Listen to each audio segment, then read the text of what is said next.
El tejido muscular va a formar parte de los principales cuatro tejidos básicos que componen al organismo. Ya los hemos mencionado previamente en otras exposiciones. El tejido epitelial, el tejido conjuntivo, junto con se divide en especializado y propiamente dicho. Próximamente vamos a revisar lo que es tejido nervioso, pero lo que nos compete en esta ocasión va a ser el tejido muscular.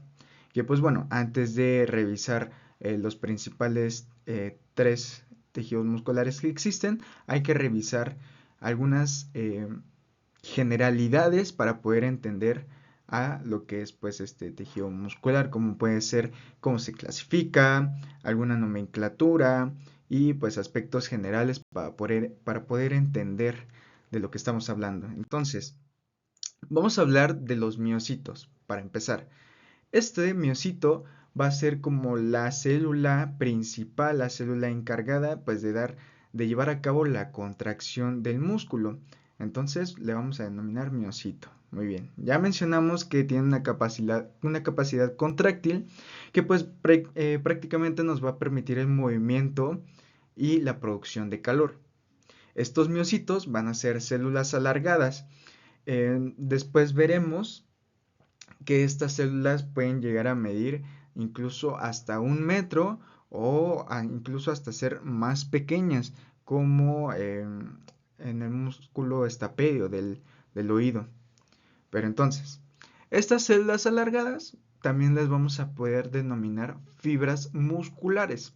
Entonces, miocito es lo mismo que una fibra muscular. Y estas fibras musculares van a estar compuestas por filamentos. Estos filamentos son los que nos dan la capacidad contráctil. Y que bueno, ya deberían conocer si ya llevaron pues su fisiología de músculo, que entonces son la actina y la miocina.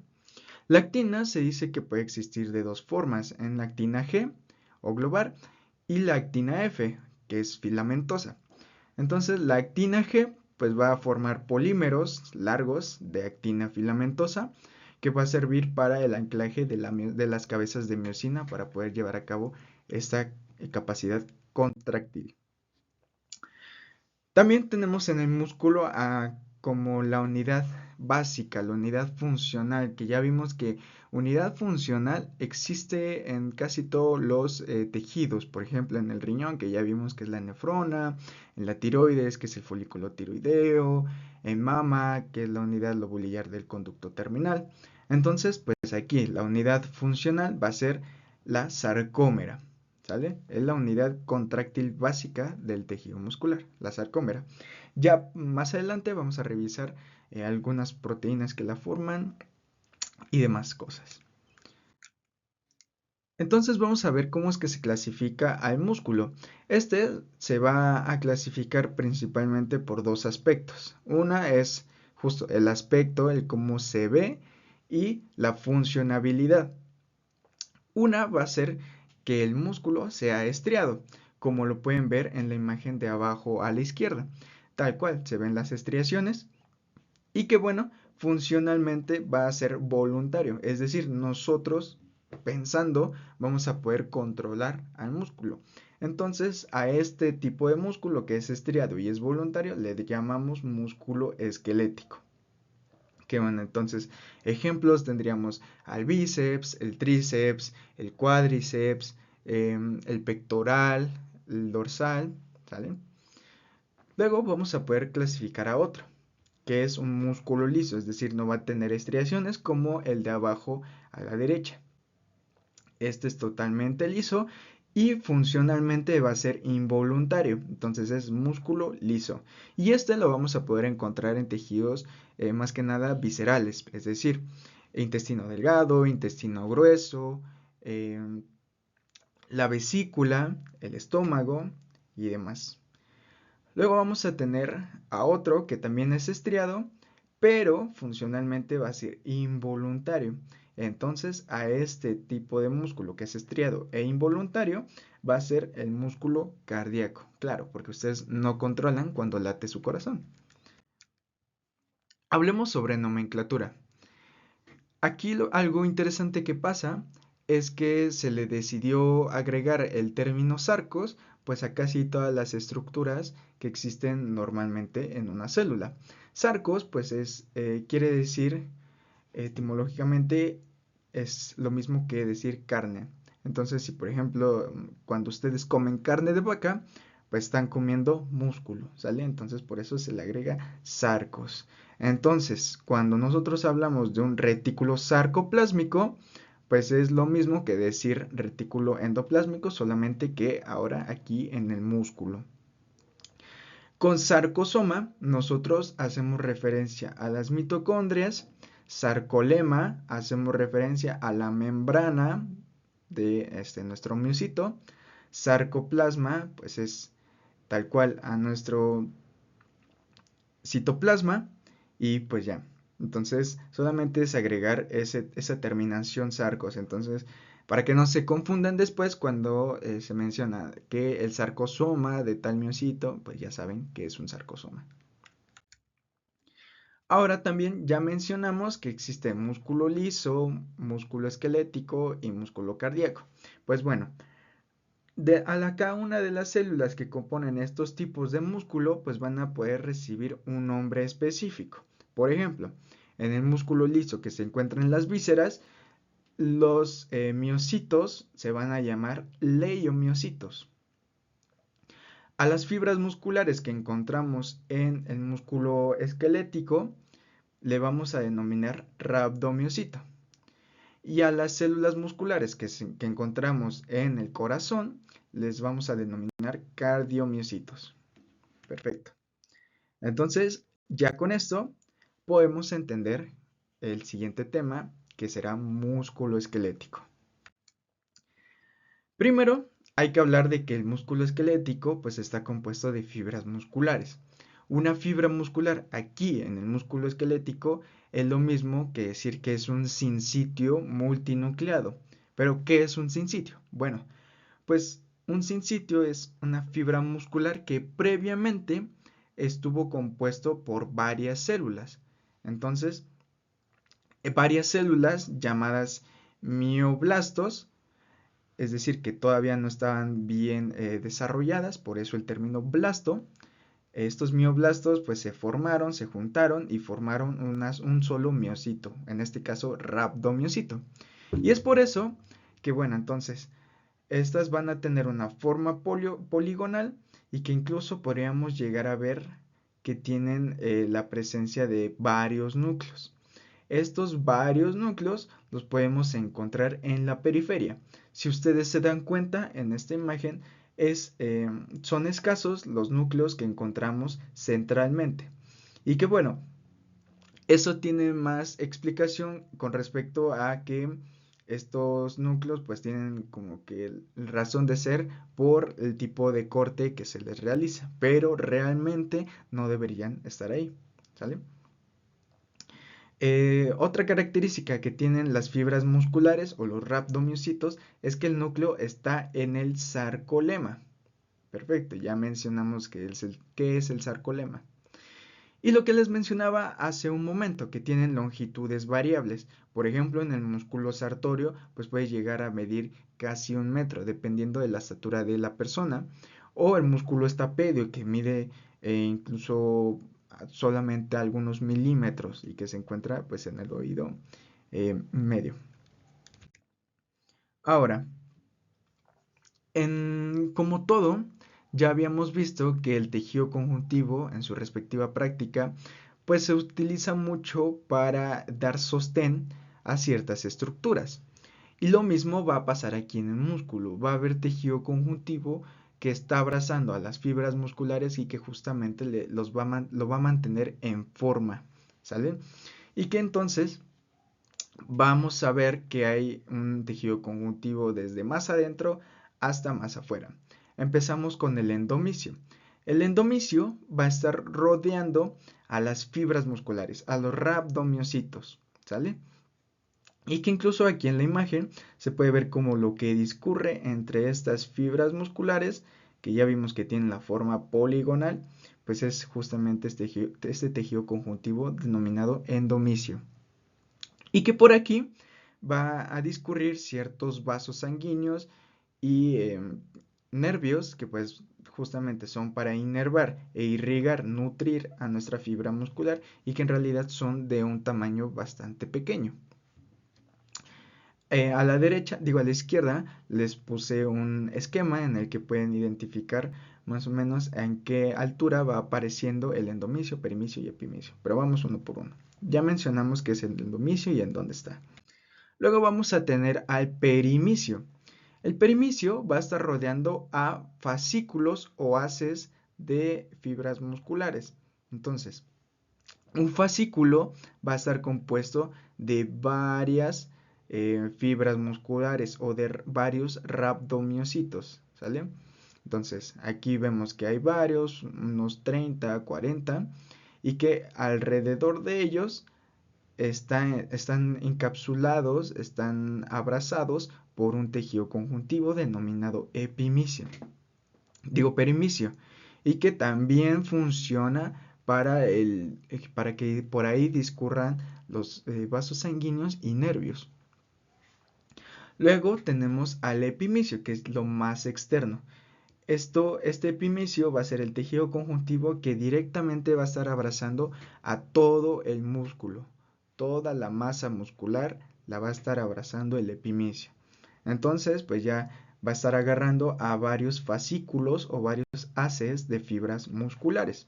Entonces, de interno a externo va endomicio, perimicio y epimicio. Espero que haya quedado claro esa parte y que bueno, si no, lo podemos repetir en clase.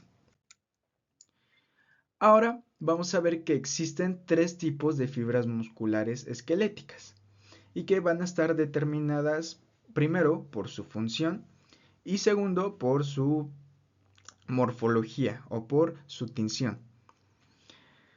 Tenemos a las fibras de tipo 1 o fibras lentas. Estas fibras van a ser las que yo les estoy encerrando en este momento en azul. Si se dan cuenta, son un tipo de fibras que se ven de un color más intenso a diferencia de las otras fibras musculares. Y esto tiene su razón de ser. Es debido a que tienen mayor número de mitocondrias.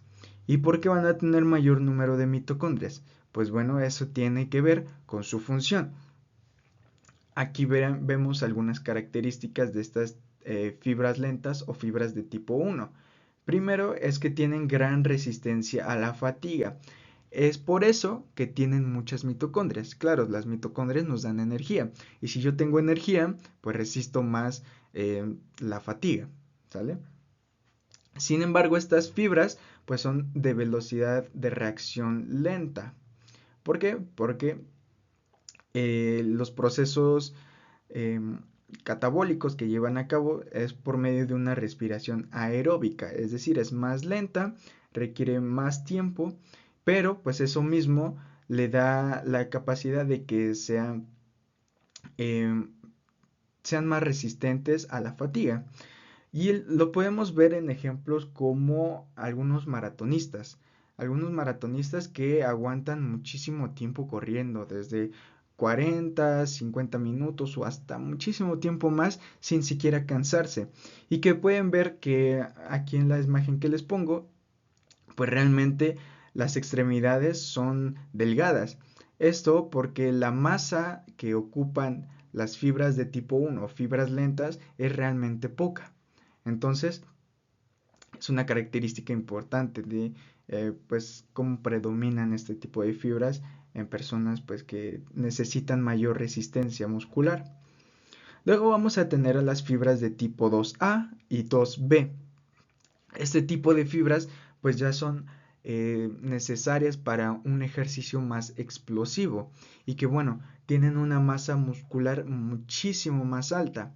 Es por eso que se predominan más en personas, por ejemplo, que hacen pesas, que, pues, por ejemplo, corredores que son más explosivos, que corren 100 metros, 400 metros, 800 metros y que pues deben tener una mayor fuerza de empuje.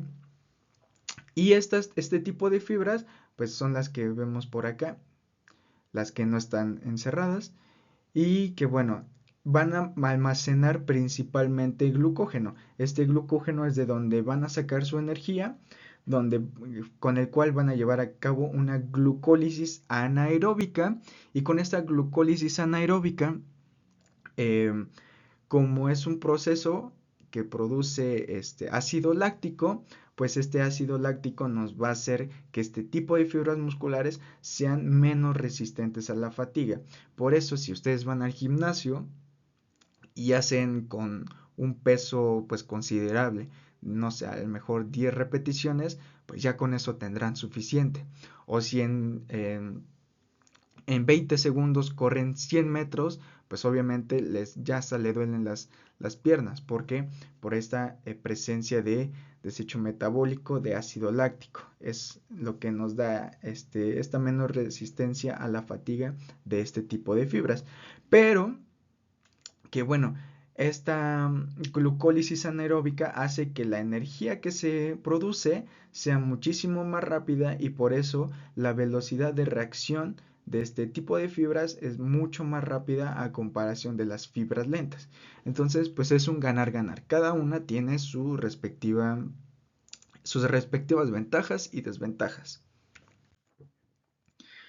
Yo creo que ahora es buen momento para enseñarles lo que es un corte longitudinal y un corte transversal de lo que es el músculo esquelético.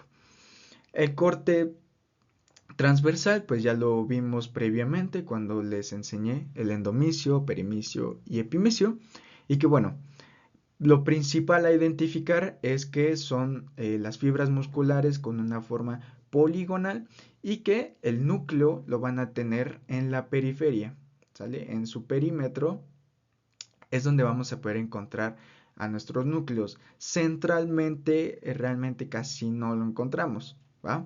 Principalmente es a la periferia. Y un corte longitudinal es donde vamos a poder visualizar ahora sí lo que son las estriaciones y lo que le da la característica, bueno, de aspecto a nuestro músculo esquelético. Y que tal cual, vean cómo se ven las estriaciones. Aquí les pongo una imagen con un mayor aumento para que puedan apreciar estas estriaciones que están dadas por nuestra unidad funcional contráctil, que es la sarcómera. Antes de continuar y mencionar cuáles son las principales proteínas que conforman a nuestra sarcómera y demás, hay que mencionar que, pues bueno, a nuestras fibras musculares tienen unas subunidades. Estas subunidades son miofibrillas, que a la vez estas miofibrillas están compuestas por miofilamentos. Los miofilamentos son los que ya mencionamos, actina y miosina. Y bueno, ahora sí, vamos a pasar a la unidad contráctil básica del tejido muscular. Lo principal a conocer, vamos una por una. La línea Z. La línea Z es una estructura que nos permite dar el sostén a nuestros filamentos de actina, que son estos verdecitos.